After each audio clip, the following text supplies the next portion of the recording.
আসসালামু আলাইকুম ভিউয়ার্স, এই মুহূর্তে ব্রেকিং এবং এক্সক্লুসিভ বিষয় নিয়ে হাজির হলাম। এবার যে তথ্য আপনাদের মাঝে তুলে ধরবো তা জানলে রীতিমতো অবাক হবেন। ইসলামী ব্যাংক তো খাওয়া শেষ, এবার ন্যাশনাল ব্যাংকেও গিলে ফেললো এসালাম গ্রুপ। এমন একটি তথ্য দিয়ে আবারও কিন্তু আলোচনা আসলেন গণ অধিকার পরিষদের নেতা। কীভাবে এই ব্যাংকগুলোকে খেয়ে ফেলছে এই সরকারের মাধ্যমে তা নিয়ে এক্সক্লুসিভ কিছু তথ্য দেন এবং হুঁশিয়ারি বার্তাও দেন। তাদের এত ক্ষমতার উৎসটাই বা কী, এ সকল বিষয়ে আরও কী কী তথ্য দেন এবং সরকারের কী বা কীভাবে দোষারোপ করেন। সরকারের ছত্র ছাড়াই এই এসালাম গ্রুপ এতটাই বেপরোয়া হয়ে গেছে, সব কিছু গিলে ফেলছে। শুধু তাই নয়, গত বছরেও কোটি কোটি টাকা হাতে নিয়ে এসেছিল এই এসালাম গ্রুপ। এ সকল বিষয় নিয়ে আরও কী কী দুর্নীতির তথ্য প্রকাশ করলেন তা জানতে পারবেন। এদিকে দেশের জনগণকে নিয়ে কয়েকটি তথ্য দিয়েছেন সামাজিক যোগাযোগ মাধ্যমের এই সাংবাদিক। তিনি বিভিন্ন ধরনের তথ্য দেন।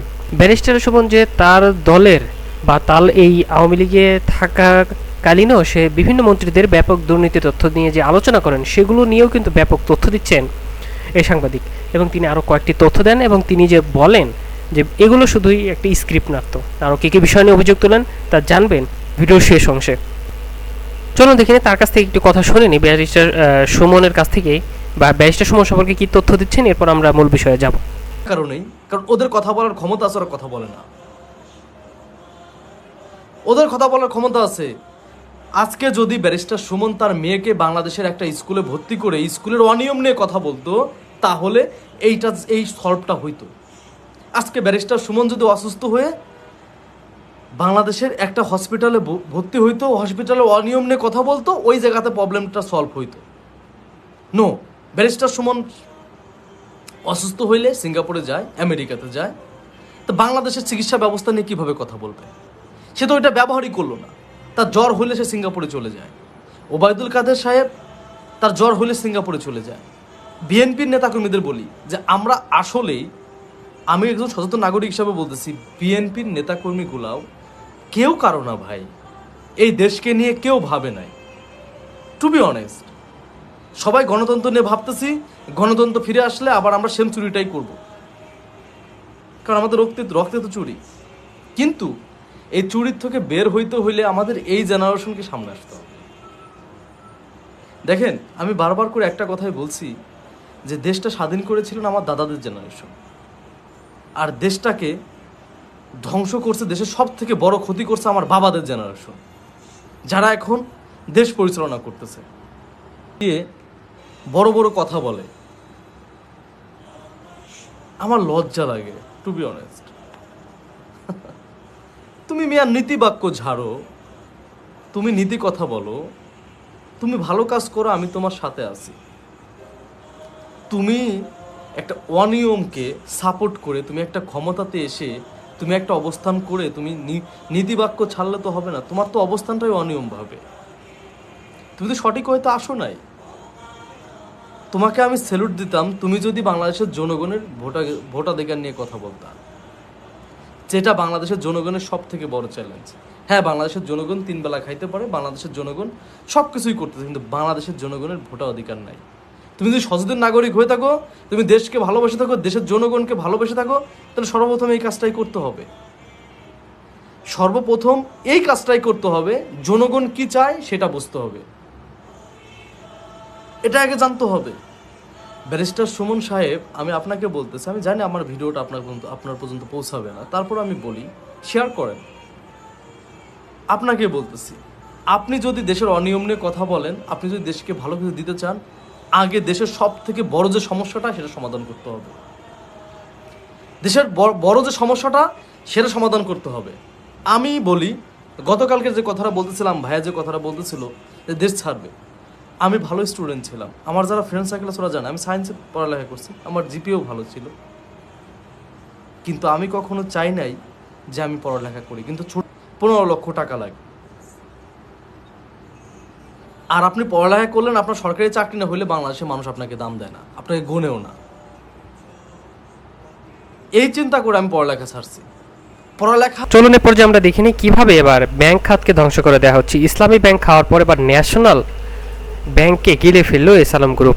এমন অভিযোগ কিভাবে তুলে ধরলেন এবং সরকারকে কি দোষ দিলেন, চলুন দেখিনি। ন্যাশনাল ব্যাংকে খেয়ে ফেললো এসালাম গ্রুপ। এর আগে আপনারা দেখেছেন যে বাংলাদেশের এক সময়ের সবচাইতে জনপ্রিয় এবং সবচাইতে স্টেবল একটি ব্যাংক ইসলামী ব্যাংক বাংলাদেশ, এই ইসলামী ব্যাংক বাংলাদেশকে গিলে ফেলার পরে এবারে বাংলাদেশের আরেকটি ব্যাংকে মানে একবারেই বক পাখি যেমন পুঁটি মাছ ধরে গিলে ফেলে, ঠিক সেভাবেই বাংলাদেশের একটি প্রভাবশালী শিল্প গ্রুপ বাংলাদেশের আরেকটি ব্যাংকে আজকে গিলে ফেলেছে।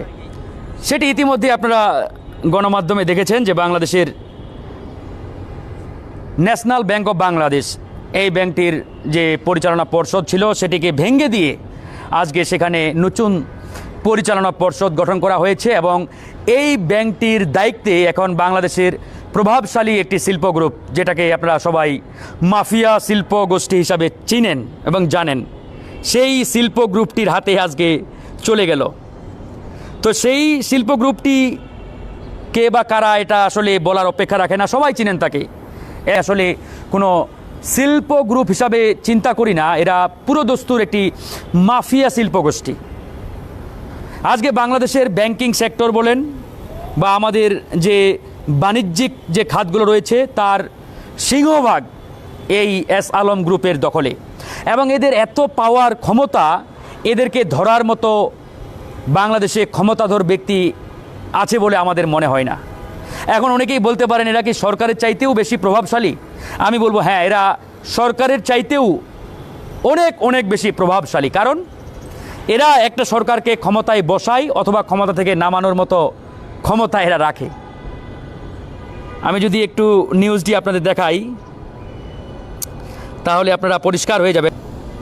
এই যে ঘটনা ঘটেছে যে ন্যাশনাল ব্যাংকের এই যে পরিচালনা পর্ষদের একটা করে নাস্তার প্যাকেট ধরিয়ে দেওয়া হয় এবং প্রত্যেকটা নাস্তার প্যাকেটে টাকা গুজিয়ে দেওয়া হয়েছে এবং কত টাকা করে সেটাও ডেইলি স্টার সহ প্রায় প্রত্যেকটা গণমাধ্যমে আসছে। এই যে আপনারা দেখতে পাচ্ছেন যে বাংলাদেশের প্রায় সবকটি মিডিয়াতে আসছে যে কিভাবে তারা টাকার বিনিময়ে গণমাধ্যমগুলোকে এক প্রকারে কেনার মতো একটা অবস্থা তৈরি হয়েছে।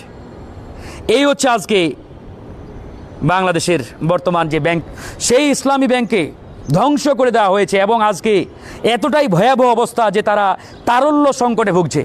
কয়েকদিন আগেই দেখেছেন যে ইসলামী ব্যাংক সরকারের আরেকটি ব্যাংক মানে সোনালী ব্যাংক থেকে 10,000 কোটি টাকা ঋণ নিয়ে কোনো মতে টিকে রয়েছে। এই হচ্ছে বর্তমানে সোনালী ব্যাংকের অবস্থা, আপনার ইসলামী ব্যাংকের অবস্থা। এই ইসলামী ব্যাংকে এই অবস্থায় কারা নিয়ে আসছে? সেটি হচ্ছে এই যে মাফিয়া শিল্পগোষ্ঠী এস আলম গ্রুপ, তারাই লুটে পুটে খেয়ে আজকে এই অবস্থা করেছে। নিউজের ইয়াটা আপনারা সবাই দেখতে পাচ্ছেন। ইসলামী ব্যাংকে খাওয়ার পরে আজকে তারা দেখলো যে ন্যাশনাল ব্যাংক অফ বাংলাদেশ, যেটি দেখতে পারেন যে আজকে আপনার এস আলম গ্রুপ সেটাকে দখল করলো এবং এস আলম গ্রুপ এখন এটাকে কিভাবে লুটে পুটে খাবে তার বলার অপেক্ষা রাখে না। তো যাই হোক, যারা দেখছেন আমি সকলের উদ্দেশ্যে একটাই কথা বলবো, এক এভাবেই তথ্য প্রকাশ করেন এই গণ অধিকার পরিষদের নেতা।